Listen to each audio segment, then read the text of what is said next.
ধরো, তোমার যদি প্রচণ্ড খিদে পায়, তবে শুধু খাবার খোঁজাটা তোমার জীবসত্তা। কিন্তু সেই খাবারটা অন্যের হক মেরে খাচ্ছ কিনা, বা খাবারটা ক্ষুধার্ত কারো সাথে ভাগ করে নিচ্ছ কিনা, এই যে বিচার বোধ, এটাই হলো মানব সত্তা।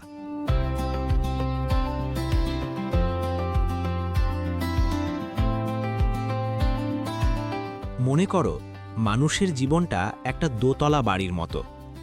সেই বাড়ির নিচতলা হলো আমাদের জীবসত্তা, মানে খাওয়া দাওয়া, ঘুম, বেঁচে থাকা, চাকরি বাকরি বা ব্যবসা বাণিজ্য, অর্থাৎ টাকা পয়সা ইনকাম করে নিজের প্রয়োজন মেটানো, এই সব সাধারণ চাহিদা। আর ওপরের তলাটা হলো মানব সত্তা বা মনুষ্যত্ব। মানব সত্তা মানে হলো সেই সকল গুণাবলী যা একজন মানুষকে অন্য সব প্রাণী থেকে আলাদা করে, যেখানে আছে ভালো মন্দ বোঝার ক্ষমতা, বিবেক, বুদ্ধি, নতুনভাবে চিন্তা করা, সৌন্দর্য উপভোগ করা, কল্পনা করা, অনুভব করা, সত্যিকারের মানুষ হয়ে ওঠা।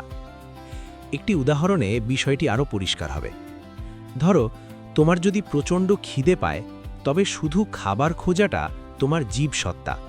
কিন্তু সেই খাবারটা অন্যের হক মেরে খাচ্ছ কিনা, বা খাবারটা ক্ষুধার্ত কারো সাথে ভাগ করে নিচ্ছ কিনা, এই যে বিচার বোধ, এটাই হলো মানব সত্তা, মানে সেই বাড়িটির ওপরের তলা। এখন প্রশ্ন হলো, নিচতলা থেকে ওপরের তলায় উঠব কিভাবে? অবশ্যই মই বা সিঁড়ির মাধ্যমে। আর এই দোতলায় ওঠার সিঁড়িটাই হলো শিক্ষা। শিক্ষা শুধু আমাদের পেট চালানোর জন্য নয়, বরং মানুষ হিসাবে বড় হওয়ার জন্যও দরকার। এটা ঠিক যে শিক্ষা আমাদের অন্ন বস্ত্রের সমস্যা সমাধান করতে সাহায্য করে, কিন্তু শিক্ষার আসল কাজ হলো আমাদেরকে মানুষ বানানো, আমাদের ভেতরের মনুষ্যত্বকে জাগিয়ে তোলা। শিক্ষার একটা প্রয়োজনীয় দিক আছে, যেটা হলো চাকরি বা আয় রোজগার করার জন্য। আবার একটা অপ্রয়োজনীয় দিকও আছে।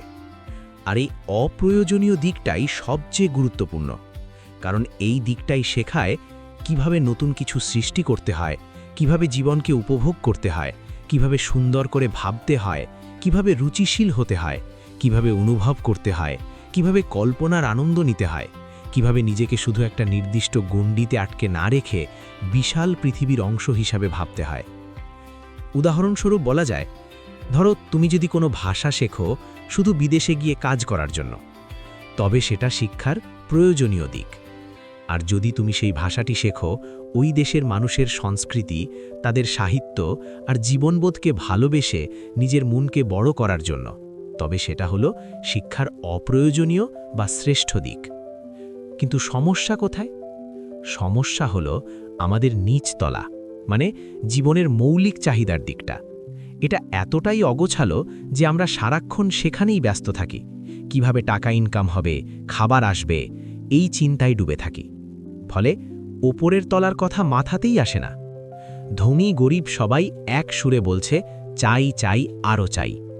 এই অন্য চিন্তা আর অর্থচিন্তা থেকে যদি মানুষ বেরোতে না পারে, তাহলে তাকে বোঝানোই যাবে না যে টাকা রোজগারই জীবনের একমাত্র লক্ষ্য না। তখন কি হয়? শিক্ষা থাকলেও তার আসল ফল সবাই পায় না। দু একজন হয়তো বোঝে, কিন্তু বেশিরভাগ মানুষ অন্ধকারেই থেকে যায়। এখন আরেকটা উদাহরণ দেখা যাক। ধরো, একজন মানুষকে একটা কারাগারে রাখা হলো। সেখানে তাকে প্রচুর খাবার দাবার দেয়া হচ্ছে, সব ধরনের আরাম আয়েশ আছে, কিন্তু সে বন্দী। এখন যে মানুষ কখনো বাইরের খোলা আকাশ দেখেনি, সে ভাবতে পারে এই কারাগারটাই স্বর্গ। কিন্তু যে একবার মুক্ত আকাশের স্বাদ পেয়েছে, সে কখনোই কারাগারকে স্বর্গ ভাববে না। সে শুধু ভাববে কিভাবে এখান থেকে বেরোনো যায়। ঠিক তেমনি অন্নবস্ত্র দরকার, কিন্তু স্বাধীনতা তার থেকেও বড়। এই স্বাধীনতা মানে শুধু বাইরে ঘোরা না, এই স্বাধীনতা মানে চিন্তার স্বাধীনতা, নিজের মতো করে ভাবার স্বাধীনতা, নিজেকে প্রকাশ করার স্বাধীনতা।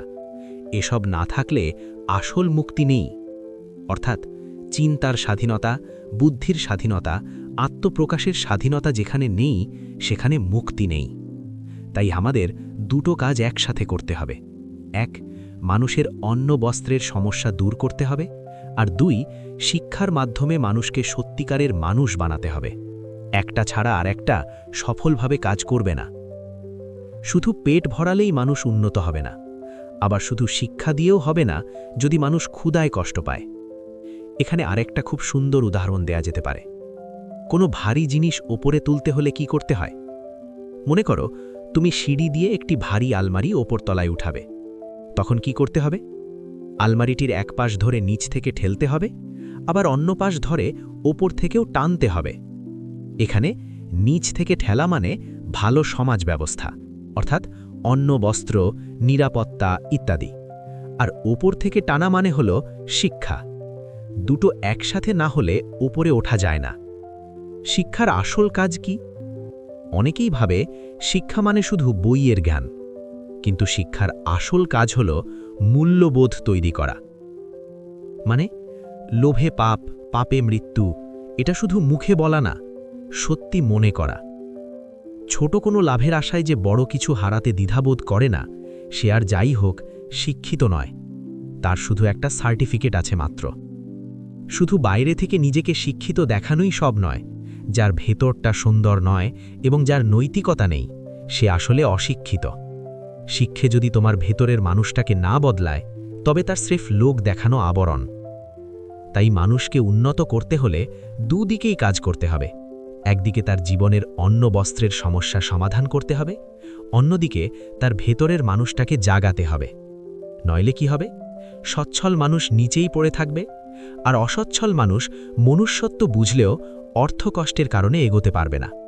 ঠিক যেন খাঁচার ভেতরের পাখি উড়তে চায় কিন্তু উড়তে পারে না।